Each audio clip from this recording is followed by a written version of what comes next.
గుంటూరులో పేదల కోసం దాదాపు మీరు 25,000 ఇళ్ళు నిర్మించారు కదా, సో వాటి లబ్ధిదారుల ఎంపిక ఎలా జరిగింది? కాలినడకన స్లమ్ అంతా నడుచుకుంటూ అందరితో మాట్లాడుకుంటూ నేను సింపుల్ ఒకటే మాట అన్నాను, మీరు ఈ దరిద్రంలో ఉండాల్సినటువంటి అవసరం ఉన్నదా?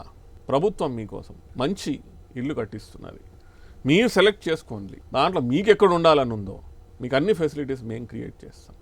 కొన్ని మాటలు మాత్రమే వాళ్ళందరినీ ప్రభావితం చేసినాయి. భ్రూణ హత్యల నివారణకు అందులో భాగంగా మీరు లాడ్లీ లక్ష్మి అనే ఒక స్కీమ్ తీసుకురావడం జరిగింది. ఏప్రిల్ 2007లో ఈ స్కీమ్ లాంచ్ చేయడం జరిగింది.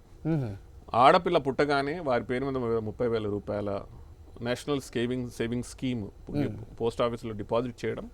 అదే కాకుండా ఆడపిల్ల 5వ తరగతి పాస్ అయితే 2,000 రూపాయలు, 8వ తరగతి పాస్ అయ్యాక 4,000 రూపాయలు, 10వ తరగతి పాస్ అయ్యాక 8,000 రూపాయలు. అదేవిధంగా ఖచ్చితంగా ఇంటర్మీడియట్ సెకండ్ ఇయర్ ఎగ్జామ్ రాయాలి.